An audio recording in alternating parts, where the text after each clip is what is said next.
Coucou tout le monde, on se retrouve pour une nouvelle petite vidéo. On est le samedi 12 août et donc il y a une semaine qu'on a fini de ranger les derniers ballots de luzerne.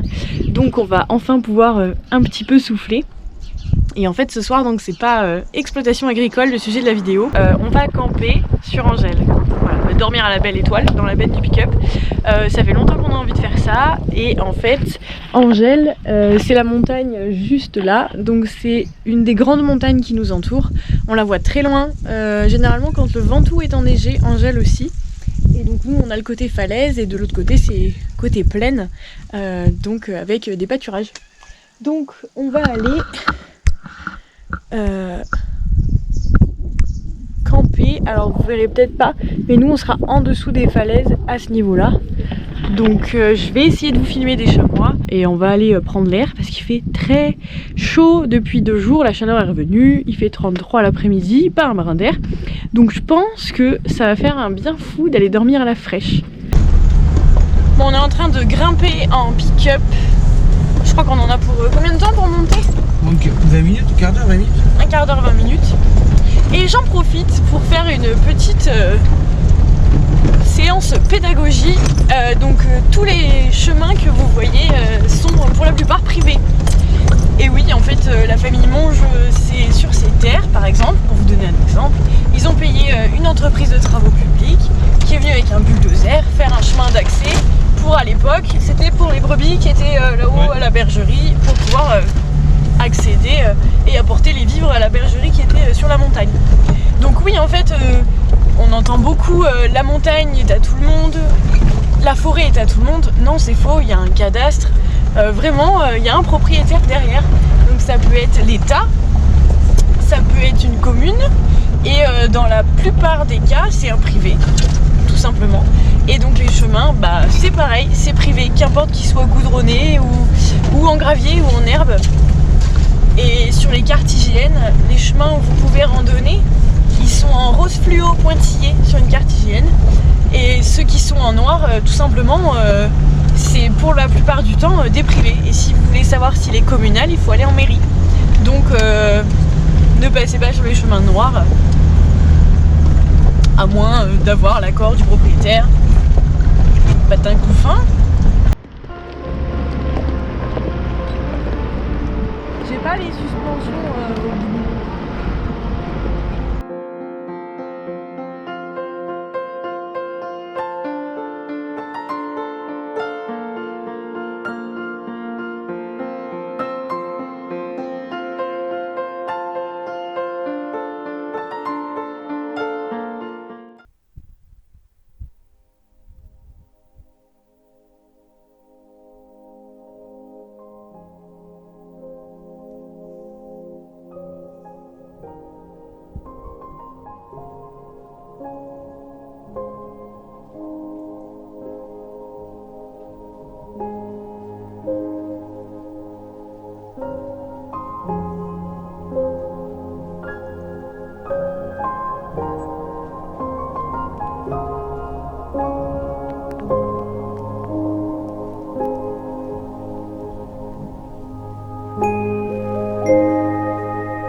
Il est que 9h, il fait déjà chaud. Et en fait ici il y a des anciennes bergeries, parce qu'avant les éleveurs avaient des brebis et gardaient les brebis.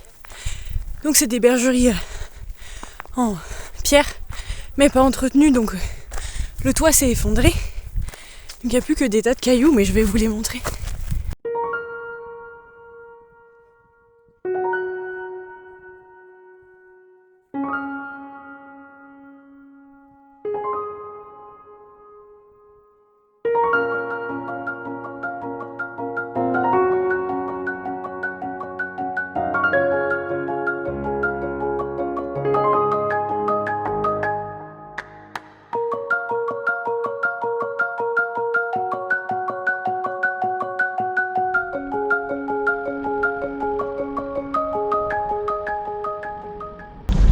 Allez, je vous fais un peu un historique, on redescend puisqu'il va falloir qu'on mette les chèvres au pâturage. Historiquement, la Drôme, c'était un département avec énormément d'élevage de brebis. Donc par exemple, rien que sur notre commune, il y avait, il y a 50 ans, il y avait 6 agriculteurs. 50 ans? Il y a 30 ans, il y en avait déjà 6 et avant, il y en avait une dizaine. Ouais, avant, il y avait une dizaine d'agriculteurs. On avait des brebis pour la viande, donc chacun, c'était des petits élevages, c'est-à-dire 50 à 120 brebis. Et avec la hausse du coût de la vie dans les années 90, les gens ont mis la clé sous la porte, puisque soit il fallait passer de 50 à 200 brebis pour limiter les coûts à la brebis, soit il fallait changer d'activité, ce qu'ont fait les parents de Florian, parce que dans sa famille au départ ils avaient tous des brebis et ensuite ils ont mis des chèvres pour le lait, parce que c'était plus rentable. Il y en a beaucoup c'est surtout qui n'ont pas repris. Oui. Hausse de la vie, oui, mais... Les coûts de la vie, les jeunes qui n'ont pas repris les exploitations. Donc aujourd'hui, par exemple, sur Arnaillon, on est passé de 10 agriculteurs à nous tout seuls et c'est très triste. Et l'autre conséquence de ça, c'est que les montagnes, elles se sont couvertes de pins. Alors certains pins ont été plantés, mais après, une fois plantés, ça pousse comme de la mauvaise herbe. Et on a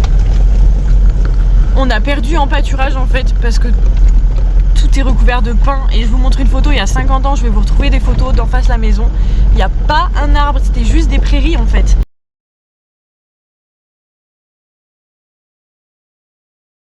Et vu que les agriculteurs se sont arrêtés, il n'y a plus de brebis qui mangeaient l'herbe, du coup les pins ont poussé et la déforestation à l'échelle de la France, elle est fausse. La déforestation elle a lieu autour des villes pour, si vous voulez, construire le dernier centre commercial. Et par contre, dans les massifs montagneux des Alpes, peut-être des Pyrénées certainement, ça s'est recouvert d'arbres, de pins, à cause de la déprise agricole, parce qu'il n'y a plus d'agriculteurs. Et aujourd'hui, là, il n'y a plus personne qui pâture du côté de nos terres sur Angèle. De l'autre côté, côté plaine, il y a un autre agriculteur qui a des brebis, donc lui, il y a des brebis qui pâturent. Nous, il n'y a plus personne, et même s'il y a de l'herbe, en fait, on a deux problèmes. C'est très loin de la maison, avec les loups, ça me paraît inconcevable de monter les vaches là-haut, parce que... On met comment pour monter? Oh, t'as un joli criquet derrière toi. Les vaches encore si, mais tout ce problème c'est surtout l'eau. En fait, il n'y a pas d'eau. Donc en fait, avant les brebis étaient gardées et on les emmenait vers les quelques sources qu'il y a, mais bon, fallait marcher quoi. Il y a beaucoup de sources qui sont perdues. Il y a des sources qui ne coulent plus et du coup, en plus c'est très très sec l'été, il n'y a pas d'eau. Donc s'il faut faire 1 heure en pick-up tous les jours pour monter de l'eau, niveau gasoil et énergie, c'est vraiment pas l'idéal. C'est absolument pas l'idéal du tout. Mais il y a de l'herbe, elle est super jolie et on voit les pins qui poussent et c'est d'une tristesse parce qu'on sait que tout va se recouvrir de pins et puis ensuite un beau jour tout va brûler, il n'y a pas de secret et ce sera bien triste aussi, mais du coup c'est... Quand on voit ce qu'il y avait avant, c'est dommage. Et les pins aujourd'hui c'est une monoculture, donc il n'y a pas de lumière, il n'y a pas de diversité biologique derrière, c'est vraiment... quoi. Bon, on est bien rentré. On a passé une super nuit à regarder les étoiles. C'est à refaire, on est super content. Et maintenant, donc, vous savez qui est Angèle. Et j'espère que cette petite partie historique vous a plu. Si vous avez des questions, c'est comme d'habitude en commentaire, j'essaierai d'y répondre. Et moi, je vous souhaite une bonne journée. À la prochaine!